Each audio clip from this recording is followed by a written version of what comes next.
Senator Austin talk about the SEBAC contract being fully paid, about the fact that it is a reopener, and that's why we're not talking about some of the things other people would like us to talk about the fact that increasing wages allows for us to have workers doing certain jobs, and a whole bunch of things that are very important to the discussion we are having.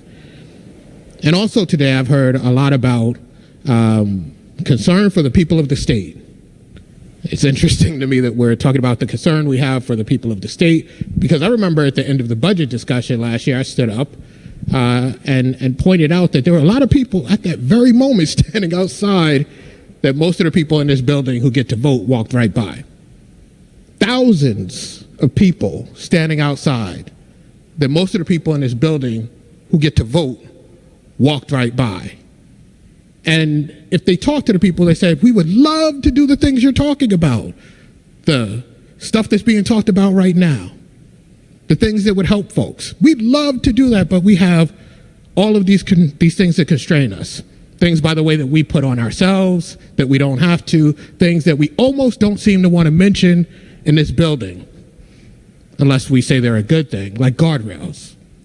Things that are helping us to crowd out. It's not this making sure that we crowd out the things we want to do, because before we even get to this, we are doing things that are making those systems that we say we want to help. I've heard it over and over and over again. We'd like to help higher education. Well, if you really know what's going on in higher education, you know that for the last, I don't know how many years, we've been making cuts. And we make cuts to the point where the people who are at the very bottom, who look at that systems we have, not just UConn, we seem to forget we have another system in the state, the CSCU system, not just UConn, but the other systems. When you go there, you can't get the education that you used to be able to get because the classes are not available for people who are working. And I heard people talk about, well, now people have to go out and get a second job. Well, I don't know about you, but the people I know have had second jobs. And they've had second jobs while we've sat here and said, we don't want to increase pay for folks. We don't want to do this. We don't want to do that. And then we put the constraints on ourselves. I'm a little frustrated hearing this, because if we really believe the things that I'm hearing today, matter of fact, when I've heard somebody say, I'm not sure, at least initially, which side of the aisle I'm hearing them from. And then somehow we diverge and say the things we always say. But if we really want to have that conversation, let's have that conversation. Because I'll take you back again. When we put those guardrails in place, we didn't say, well, here's this scientific approach that we took to put them in place. Right? Nobody's talking about completely eviscerating them. We're talking about maybe giving ourselves some room. Because if you're talking about a budget that we didn't do, part of the reason we didn't do that budget, let's be real. Part of the reason we didn't do that budget is because the constraints and all of the things we have done have meant we're going to have to do less for the people. That's what it means. Right? And so there are a lot of people in this building who, I don't know why, think that if we had done a budget, we could do some amazing things for the people. What we could do is less, because we refuse to have a conversation that we should be having. And I'm not even suggesting you come out where I would like you to come out. I'm suggesting that as legislators, if we really want to go out and tell the people of the state we're responsible, then we should have that conversation in full. Ask the question during this debate today, who's losing out? And then we quibbled about whether it was the middle class or whether it was, we didn't even really name them, the working class, the working poor, that we never name, that we never talk about.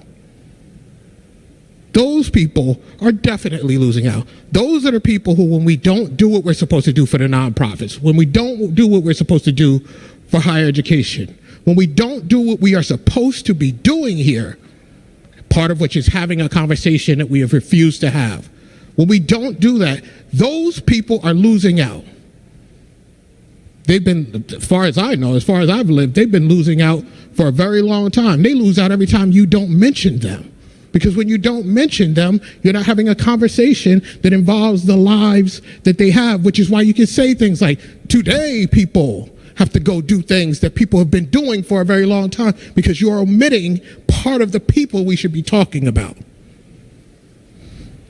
It's frustrating. The tax burden in the state is insane. When you think about the people that were mentioned making the $45,000, $46,000, who paid just 0.5% less than the people making $200,000. That makes no sense. And yet, in this building, we don't have a conversation about it. Somebody brings it up, and you basically get called a communist. It's not communism. I think person after person mentioned common sense. Common sense would be to have that conversation. Common sense would be to talk about maybe we should have a conversation about the guardrails.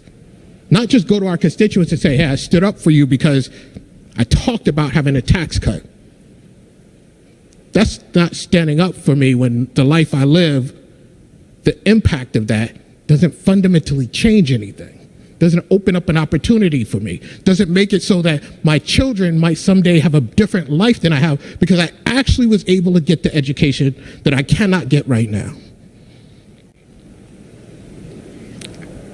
And if we're going to have these conversations, they should be actually honest. The bonuses that were really lump sum payments that allowed us to save money should be talked about in that way so that when people listen to us, they know what happened. Somebody said we should talk about what happened. We should, but we should talk about it in a way that makes sense to the people of the state so they understand what happened, not the way we like to frame it so that when we leave here, we can go send them a message saying, look how I fought for you. People gave up something. In return, they later got a lump sum payment. It's not a bonus in the way you would conventionally think about that. And everybody around this circle should know that. It's unfair. You want to talk about unfair? It's unfair to say we support state workers and then talk about them in a way that we know people outside of this building will understand in a way that villainizes them. Because that's what that does. It villainizes them for taking a bonus when that's not what happened. I'll just end. Martin Luther King, in talking about capitalism, and I go back to Senator Kissel talking about capitalism, said that capitalism of the kind that he was talking about in that moment was choking the breath out of our lives. It's a powerful, powerful statement.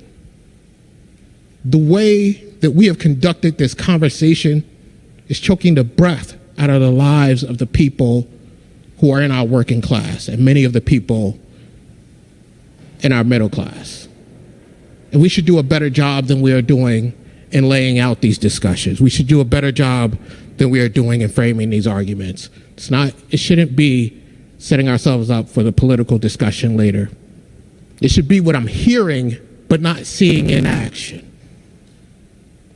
I just wanted to stand up and be one of the people who is counted, not just when I vote yes on this contract, but in the words that I say to the people who are doing the work, the 46,000 state workers who do some really tough jobs, who aren't in the $46,000 salary because we do things like this.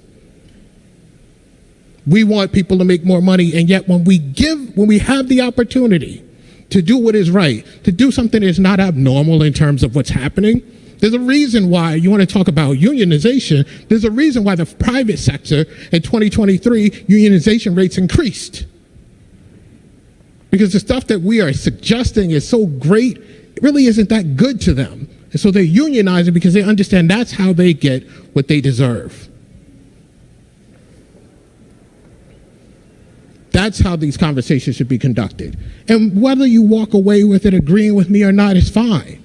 But we should be conducting these conversations in a fulsome way that is reflective of what actually happens and isn't designed to win a battle later at a polling place. That is what's unfair. And with that, Madam President, I will sit down. Thank you. Thank you, Senator Winfield. Senator Wong, good afternoon. Good afternoon, Madam President.